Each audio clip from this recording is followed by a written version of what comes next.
everyone. Welcome to Avon Valley Church's Youth, Children and Families Sunday Bible Story.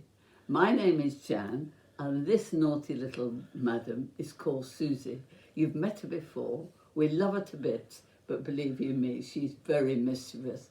She spent this morning racing along the River Avon at Fording Bridge, frightening swans, but the swans just ignored her, fortunately. Today's story is called Samson's Riddle. Last Sunday, Chris, with his friend Jim, told you how an angel watched over Samson even before he was born.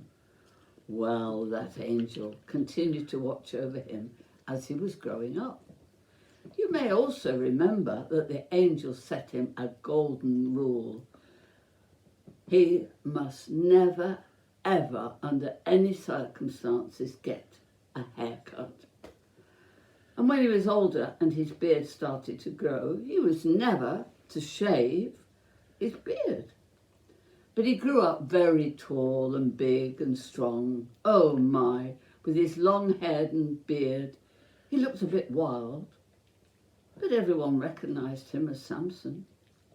Well, after a while, this young man found a girlfriend. She lived quite a way away, the other side of a wild, mountainous bit of the country.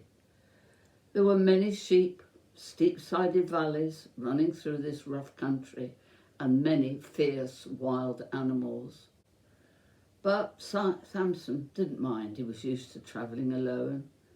He was never afraid of anything. Now one day, he was going through this wild country, thinking about his beautiful lady that he was going to visit. But because he wasn't paying attention, he got lost in the valleys. Oh dear. Oh, which way am I to go? Well, he chose a valley. Oh dear, Susie's leaving us. Bye, Susie. But that valley got narrower and the sides got steeper, and then it came to a dead end. No way forward. Oh, bother, he thought, and he turned back to retrace his steps. But suddenly, there in the path behind him was a lion. Wow, scary. It had been tracking him and now it had got him cornered. There was no way out. Oh dear, Samson wasn't armed. He didn't even have a stout stick with him. But he was not afraid. No, he crouched again slightly and waited for the attack. The lion roared. Then it gave a deep, long growl. It snarled. Then, half crouching, it came forward, poised, and then sprang at him, jumping high to bowl him over and land on top of him. Samson dodged to one side, and as the lion landed, he threw himself on top of the lion. Thud! He grabbed its head, and with all his strength, he twisted and broke his neck, and it lay there, dead. What a man, that he could kill a lion with his bare hands. And whistling a little tune, he refound his right path and continued on his journey to see his beautiful lady. A few days later, Samson became engaged to this lady. He was returning through the wild country and turned off to look at the dead lion. There it was, and other wild animals had been feeding on the dead carcass. He heard a sound of humming. Bees? He thought, and sure enough, looking into the body cavity of the lion's body, a swarm of bees had made their home there. He could see a honeycomb. So carefully, he took a piece, checking it carefully to make sure there were no bees on it. He ate it. Oh, it was delicious. Sometime later, he and his lady were ready to get married, and so they had a party. There were 30 of her guests. Samson said to these guests, I'm going to ask you all a riddle, and if you can answer it correctly, I will give you each a present. But if you cannot find the right answer, then you must each give me a present. The guests agreed. So Samson told them this riddle. Out of the strong came forth sweetness, and out of the eater came something to eat. Lion's Golden Syrup has always used the first line of this riddle, and they show a picture of a dead lion with a swarm of bees. So now you know what the right answer is. Honey from out of a lion. Oh, the guests thought of all sorts of things, but none of them, not one, got the right answer. Then I'm sorry to say, these guests got really nasty. We don't want to give him a present, they said, very meanly. We must win, they said selfishly.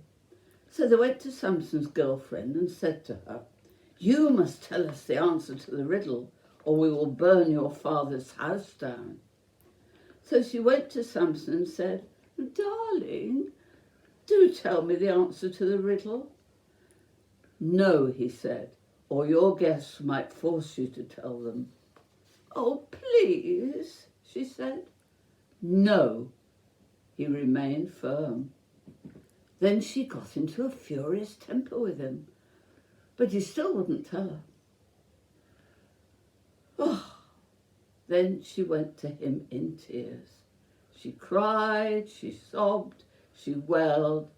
Oh, so at last Samson told her. Immediately she betrayed his trust, and she rushed off to tell her guests. Very pleased with themselves, they went to Samson. Strong as a lion, as sweet as honey, they called triumphantly. Who told you, he asked. Oh, a little bird told us, they replied. So Samson knew. He gave them each a present because he always kept his word. But he called off the wedding and went home very disappointed. He knew now that his former girlfriend could never, ever be trusted. But many months later, he only remembered how beautiful she was, so he went to see her.